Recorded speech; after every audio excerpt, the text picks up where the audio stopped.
You've been called an overthinker your whole life, like it's a quirk, a personality trait, something mildly endearing and mildly exhausting about the way your brain works.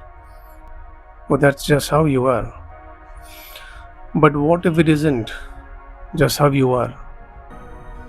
What if the overthinking, the replaying of conversations, the catastrophizing, the inability to send a message without reading it 17 times, the constant low level scanning for what might go wrong? What if none of that is a personality flaw? What if it's a skill your nervous system developed at a time in your life when reading the room carefully, when anticipating what was coming was the difference between feeling safe and not feeling safe? This video isn't about blaming anyone, it's about understanding something that the way your mind works right now was shaped by what your mind needed to do then, and that understanding, really understanding it, changes everything about how you relate to the voice in your head that won't let anything be simple. Trauma is a word we use carefully here because when most people hear it, they think of something catastrophic, an accident, an assault, a disaster, something that obviously qualifies, but developmental psychologists use the word differently. Trauma, in its broadest, most accurate sense, is an experience that overwhelmed your nervous system's capacity to process and feel safe. It doesn't have to be dramatic. It can be a household where the emotional temperature was unpredictable, a parent whose mood determined whether the evening was safe or unsafe, and you never knew which it would be until you were already in it. It can be a childhood where love felt unconditional, where you learned without anyone saying it that you were more lovable when you were achieving, when you were quiet, when you were not too much. It can be a series of small moments, none of them individually catastrophic, that collectively taught your nervous system one foundational lesson. The world is not reliably safe. Pay attention. Don't be caught off guard. And so your brain learned to overthink, not as a flaw, as a solution. If you can anticipate every possible outcome, if you can run through every scenario, prepare for every reaction, predict every way something might go wrong, then nothing can catch you off guard. Then you are never again in the position of being unprepared for something painful.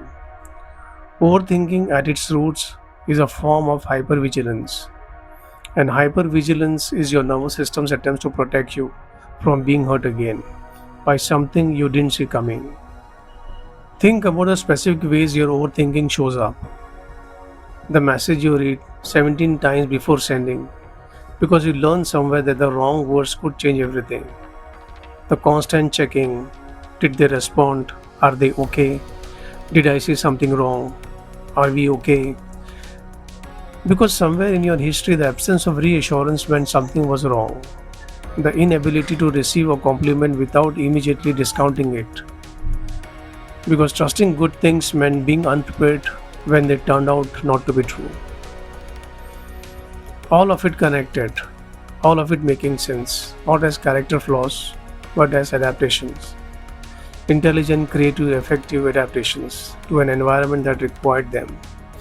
The problem isn't that you develop them. The problem is that adaptations don't automatically update when the environment changes.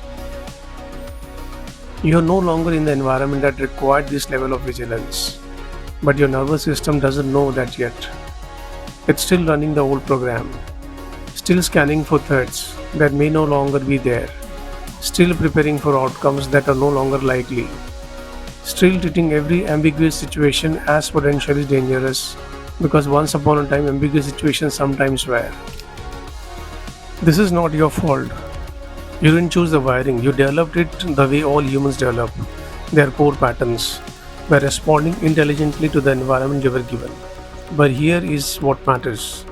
Understanding where the overthinking comes from doesn't make it disappear, but it changes the relationships you have with it. Instead of why I'm thinking like this, what's wrong with me, something closer to my nervous system learned to do this, it was trying to protect me. I don't need that level of protections anymore. But I can be patient with the part of me that doesn't know that yet. If you are an overthinker, if your brain runs scenarios while everyone else seems to be sleeping, if you edit and re edit what most people say without thinking, if you carry conversations home with you and examine them under a light nobody else would think to turn on, I want you to hear this. You are not broken. You are not too sensitive. You are not too much. You developed a finely tuned instrument for reading the world. That instrument kept you safe when safety was not guaranteed. It also cost you something, the ability to be fully present, to trust easily, to let things be simple when they actually are simple. Both of those things are true at once. The goal isn't to stop thinking carefully. The goal is to know when the careful thinking is serving you, and when it's just the old program running, protecting you from a threat that isn't there anymore. Learning to tell the difference, that's the work. Not easy work, not quick work, but the most important kind. You are not born an overthinker. You become one because you needed to. And you can become something else slowly, carefully, on your own terms because you need to.